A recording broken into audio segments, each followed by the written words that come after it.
नमस्कार दोस्तों, मेरा नाम हिमांशु श्रीवास्तव है और आप देख रहे हैं हमारा फिटनेस चैनल फायर लिफ्टर्स। एक जिम ओनर होने के नाते बहुत सारी क्वेश्चंस, बहुत सारी समस्याएं मेरे जहन में हैं जिसको इस वीडियो में मैं उजागर करने वाला हूं। कोविड-19 की सिचुएशन के चलते बहुत सारे जिम और फिटनेस इंडस्ट्री बंद है एक लंबे समय से और आगामी 31 जुलाई तक बंद होने की संभावनाएं हैं। उसके बाद क्या रूल्स आते हैं, क्या रेगुलेशन आते हैं, नोबडी नोज। माननीय मुख्यमंत्री जी, माननीय प्रधानमंत्री जी का ध्यान आकर्षित करना चाहूँगा जिम ओनर्स की समस्याएं और जिम इंथुसियास्टिक जो जिम में एक्सरसाइज करते हैं उनकी समस्याओं से रूबरू कराना चाहूँगा। एज ए जिम ओनर जिन समस्याओं को मैं फेस कर रहा हूँ, मुझे लगता है कि सारा भारत उस समस्या से जूझ रहा है। सबसे बड़ी समस्या है कि हम लोग अपने घर परिवार को कैसे पालें। दूसरा सबसे बड़ी समस्या ये है कि एक तरफ तो खाने पीने की भी दिक्कतें लोगों के सामने आना शुरू हो जाएंगी। जो छोटे जिम वाले हैं, जिनकी रोज़ी रोटी इसी से चलती है, वो कहीं ना कहीं इस समस्या में आ जाएंगे। दूसरा बहुत बड़ा रेंट, जो कि 90% जिम्स हैं वो अपनी प्रमाइसेस पे नहीं हैं, वो कहीं ना कहीं किराए पे लेकर बनाए गए हैं। तो एक बहुत बड़ा किराया उनके मत्थे पर है जो कि हर समय उनको देना है।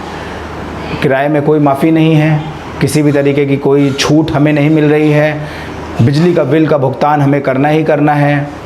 उसके साथ साथ हमारे साथ जुड़ा हुआ जो स्टाफ है, जो ट्रेनिंग स्टाफ है, ऑफिस बॉयज़ हैं, जो ऑफिस स्टाफ है, इन सब की सैलरी से जुड़ी हुई समस्याएं, इस तरह की तमाम समस्याओं से लेकर के हम सब जूझ रहे हैं। मशीन रिपेयरिंग कहाँ से होंगी, बिजली का बिल कहाँ से दिया जाएगा, ये सारी समस्याएं हम लोगों के सामने हैं।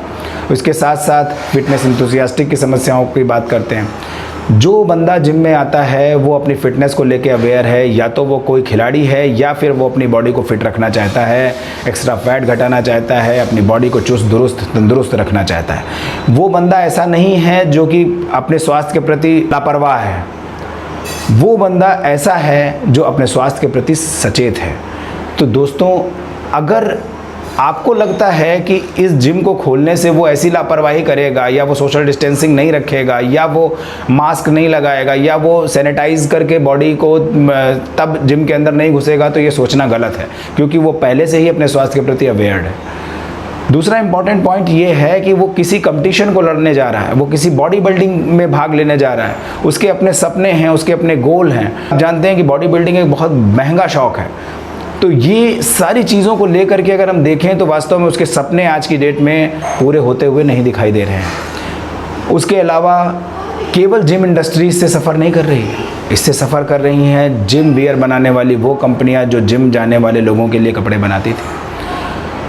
इससे सफ़र कर रहे हैं वो सप्लीमेंट्स के जो मैन्युफैक्चरर, जो कि जिम में लोगों को तंदुरुस्त रखने के लिए प्रोटीन्स, गेनर्स, ये सब बनाते थे ताकि बॉडी जो है बंदों की फिट रह सके, प्रॉपर न्यूट्रिशन बन सके। उसके अलावा सफ़र कर रही हैं जिम मशीन बनाने वाली वो कंपनियां जो कि नए जिम लगाने के लिए प्रयासरत थीं। तो देखा जाए एक बहुत बड़ी इंडस्ट्री, फिटनेस इंडस्ट्री इस डिसीज़न की वजह से बंद है। मैं समझता हूँ कि कोरोना एक भयानक बीमारी है, इससे हम सबको बच के रहना है, हमें सोशल डिस्टेंसिंग का पालन करना है, उसके साथ ही साथ हमें अपने स्वास्थ्य का भी ख्याल रखना है। प्रधानमंत्री जी के फिट इंडिया मूवमेंट की वजह से हम लोगों को एक बड़ा बल मिला था कि हमारे देश के प्रधानमंत्री भी इस बारे में सचेत हैं कि हमें अपनी बॉडी को फिट रखना चाहिए। हो इवन उनकी मन की बात में भी कई बार योगा अभ्यास और बॉडी को एक्सरसाइज के द्वारा फिट रहने की बात कही गई। परंतु एक ऐसा स्थान जहां पर लोगों की फिटनेस पे काम किया था, जहां उनके न्यूट्रिशन पे काम किया था, जहां उनकी इम्यूनिटी पावर को मजबूत करने के लिए काम किया जाता है, उस जगह को ही बंद कर देना कहां तक उचित है। ठीक है, अब सिचुएशन जैसे अनलॉक में और चीज़ें भी खोली गई। अनलॉक में खोली गई चीज़ों में कौन आ रहा है, कौन क्या चीज़ खरीद रहा है, कौन कहाँ जा रहा है, किसी को कुछ नहीं पता होता। पर जिम में तो एटलीस्ट वो व्यक्ति आते हैं जो कि कहीं ना कहीं जिनको हम सब जानते हैं, या वो जब आते हैं रजिस्टर एंट्री के माध्यम से या कार्ड एंट्री के माध्यम से, वो कब आए, कब गए, उनका फ़ोन नंबर क्या है, उनकी पूरी डिटेल्स हमारे पास रहती है।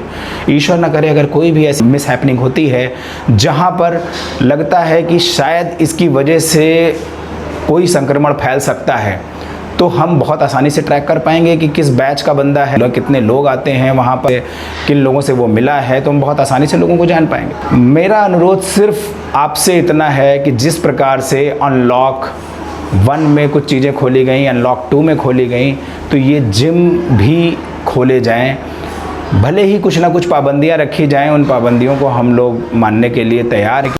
स्कूल कॉलेजेस में जिस प्रकार से संक्रमण के फैलने की संभावनाएं ज़्यादा है, तर्क ये आता है कि इसी तरह से जिम में भी संक्रमण बढ़ने की संभावना है। जिम और स्कूल कॉलेजेस को हम कंपेयर नहीं कर सकते।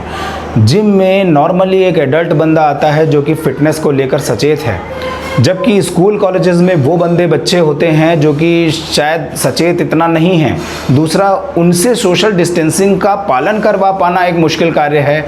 उनको अपने एक बहुत बड़ा समूह एक जगह इकट्ठा होकर के बैठता है, वहाँ पर एक अलग सिचुएशन है, और देखा जाए जिम में एक अलग सिचुएशन है। तो अगर इस बात को हम कंपेयर करेंगे कि स्कूल कॉलेजेस के साथ हम जिम खोलेंगे, तो ये भी एक सही बात नहीं है।